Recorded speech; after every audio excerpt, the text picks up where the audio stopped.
Si vous n'avez jamais vu de zélotes dans l'évangile, parce que le véritable zélote, ce n'est pas notre frère Serge. Moi, je suis un premier zélote. Parce que j'ai donné la définition de ces zélotes-là. Nous sommes des hommes qu'on a déjà tués depuis longtemps. Un cadavre qui marche. Parce qu'en réalité, nos vies sont cachées en Christ et Jésus ou dans le lieu céleste. Donc, si tu me touches, je suis un zélote. On n'a pas peur. Ok, que le Seigneur continue à vous bénir, à vous garder, à vous protéger.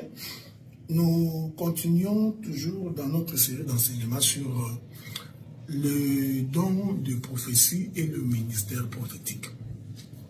Je suis en train d'insister sur ces choses tout simplement parce que mon souci est que le peuple de Dieu soit instruit, que le peuple de Dieu ait la connaissance. Et cette connaissance-là vous permettra de ne pas être emporté par tout vent de doctrine, de ne pas être emporté par tout ce que les hommes racontent.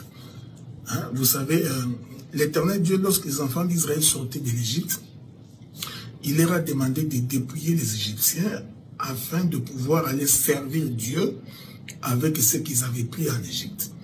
Dieu, c'est un Dieu de principe. Dieu n'est pas un féticheur. Donc, il ne vend pas.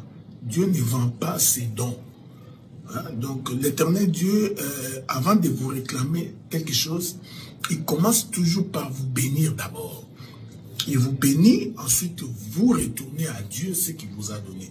C'est comme ça qu'il les a donné la possibilité de dépouiller le pays d'Égypte. Ce dépouillement-là, c'était une bénédiction. Dieu mettait donc entre les mains des Israélites le bien leur permettant de servir Dieu lorsqu'ils seront dans les déserts. C'est pourquoi lorsqu'ils sont arrivés dans le pays des Canaan, Dieu leur a dit, lorsque vous commencerez à s'aimer et à élever vos animaux, vous m'apporterez en offrande ce que vous aura produit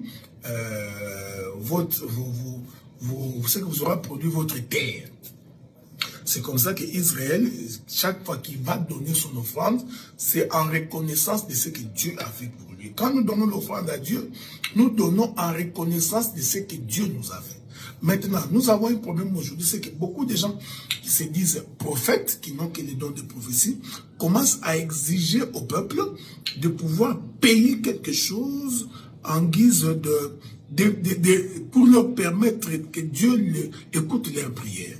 C'est comme ça que vous trouverez la fameuse promotion de ce qu'on appelle l'offrande du prophète. Okay? On ne peut pas aller voir les prophètes mains vides, il faut amener l'offrande du prophète. Maintenant, certains vont commencer à vous demander l'argent, qui vous demandera $200, $300, $400. Hein? En fait, si vous ne comprenez pas, c'est comme si vous consultiez un féticheur. Hein? Donc, en réalité, il fonctionne comme si vous étiez en train de consulter un féticheur. Vous y allez et il vous exige de donner l'argent. Nous sommes en train, ils sont très malins.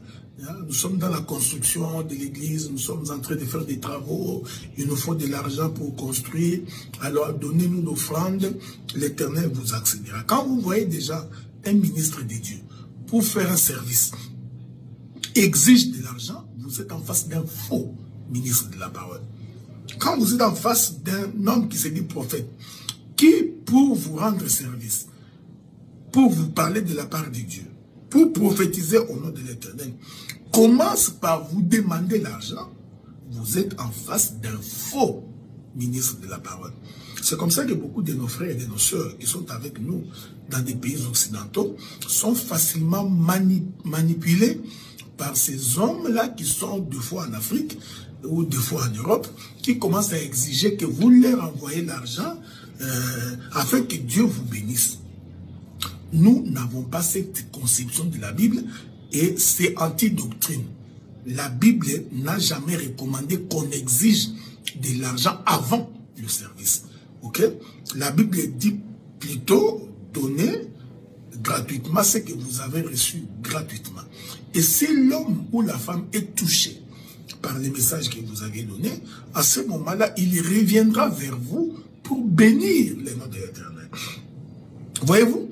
Donc, Donc, l'offrande qu'un homme peut apporter, c'est en guise de reconnaissance de ce que Dieu lui a fait.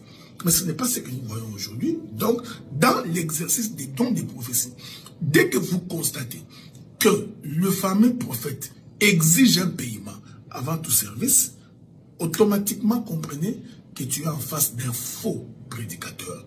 Tu es en face d'un faux serviteur de Dieu. Et n'ayez pas honte, ce sont des gens avec qui vous ne pouvez pas collaborer. Ce sont des gens auprès de qui vous ne pouvez pas y aller. Vous devez quitter des églises comme ça. Je vous avais dit dans l'une de mes prédications, d'abord que le don de prophétie ne peut pas diriger l'église. Quand vous êtes en face d'un gars qui se dit prophète, don, c'est-à-dire il a les dons de prophétie, et il est dirigeant d'une église locale, tu es en face d'un faux serviteur.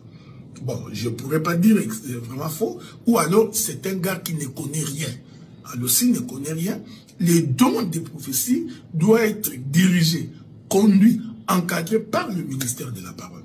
Voilà. Donc aujourd'hui, je voulais vous dire que si un serviteur de Dieu te demande de l'argent pour te rendre service, pour une délivrance, pour une prière ou pour quelque autre raison, il vous demande de l'argent avant de faire le travail, vous êtes en face d'un faux serviteur de Dieu. Que la paix de Dieu soit avec vous et que Dieu vous bénisse.